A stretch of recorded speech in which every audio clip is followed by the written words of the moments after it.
Y pues bueno, para darle comienzo al tema de lo que sería la integral definida, tenemos que recordar un poco de lo que hicimos las ocasiones pasadas.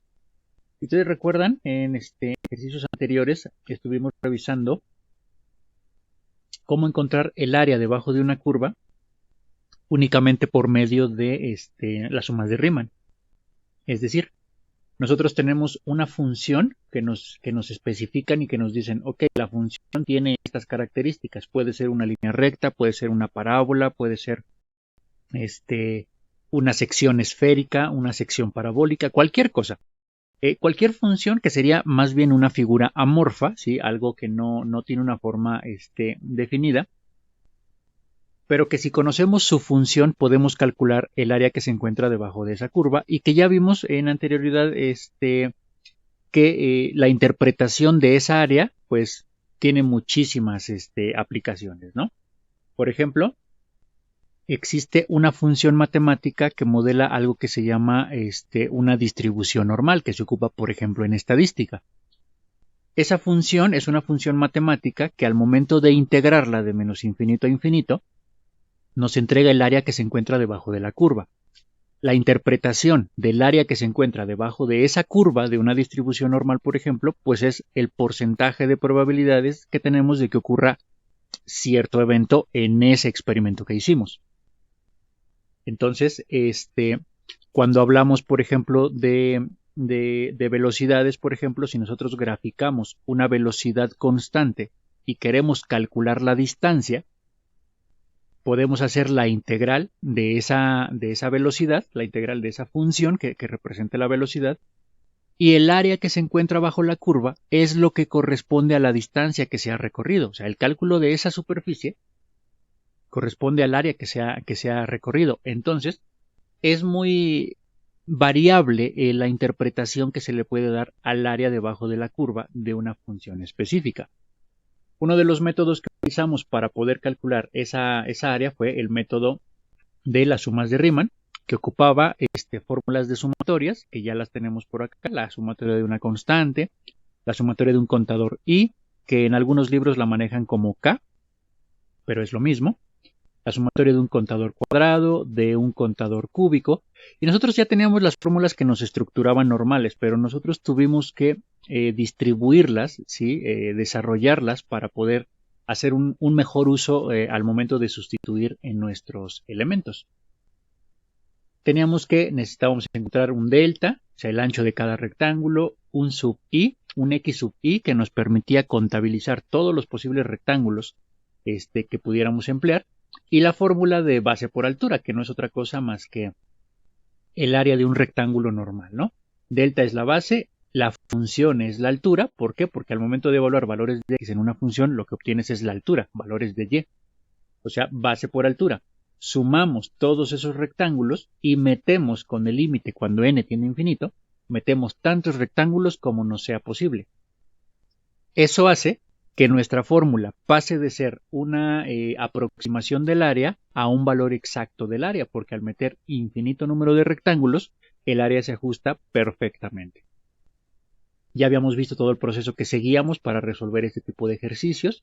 Vimos toda el álgebra que requería el desarrollo que se tenía que manejar para poder encontrar el valor correcto, hacer la cancelación de las variables en el momento indicado, aplicar los límites en el momento indicado, y entonces encontrar un valor exacto del área, ¿no?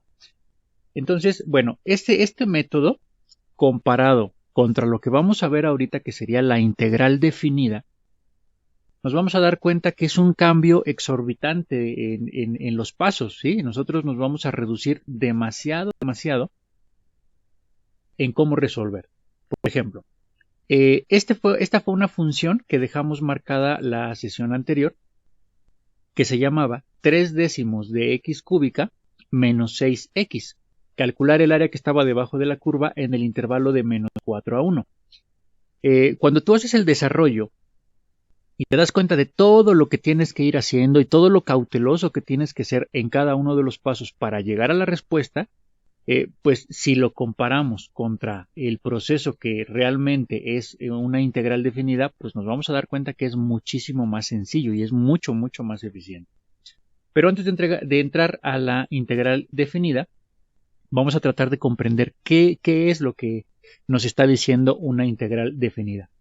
La integral no es otra cosa más que el cambio del símbolo de sumatoria. Tú lo veías anteriormente como una sumatoria desde i igual a 1 hasta n número de rectángulos, pues ahora simplemente lo estamos cambiando por el símbolo de la integral, ¿sale? Que sería esta, que también tiene un intervalo de trabajo. Comienza la integral desde el punto A hasta el punto B.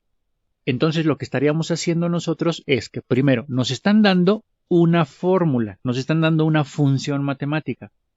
Y nosotros, si somos capaces de derivar esa función matemática, pues obtenemos la función que ha sido derivada. Y la representamos con f' de x o y', y todo eso representa una derivada. Es muy sencillo para nosotros pasar de una función a una derivada.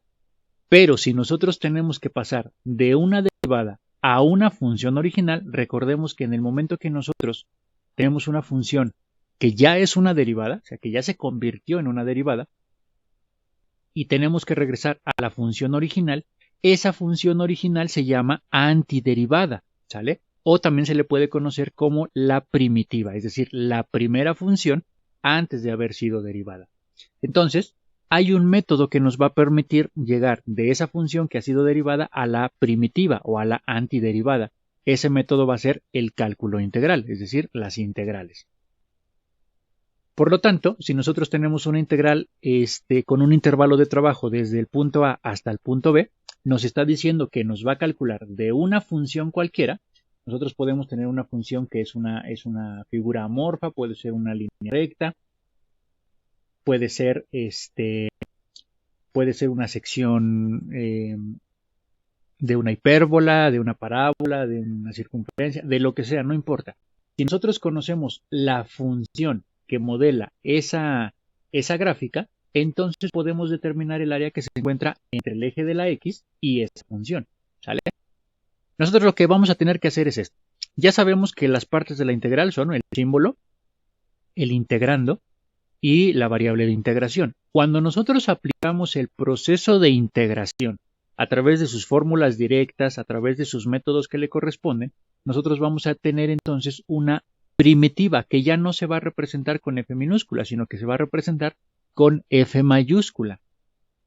Cada vez que tú veas entonces f mayúscula, lo que estamos diciendo es que nosotros tenemos una función que pasó de derivada a la antiderivada con su proceso.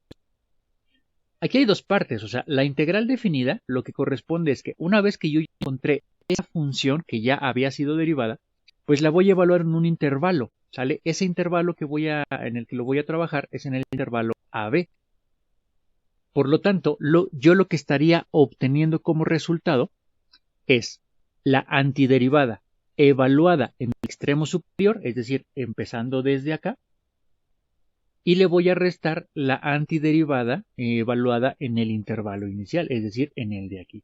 Porque, por ejemplo, ¿cómo le hacemos para saber, por ejemplo, si aquí esta distancia, por ejemplo, tiene desde aquí hasta acá, un caso súper general, vamos a medir una distancia. Imagínate que aquí tiene 10 metros de longitud, desde el origen del plano hasta el punto B. Y luego, desde el origen del plano también, pero hasta el punto A, solamente tenemos 2 metros de longitud.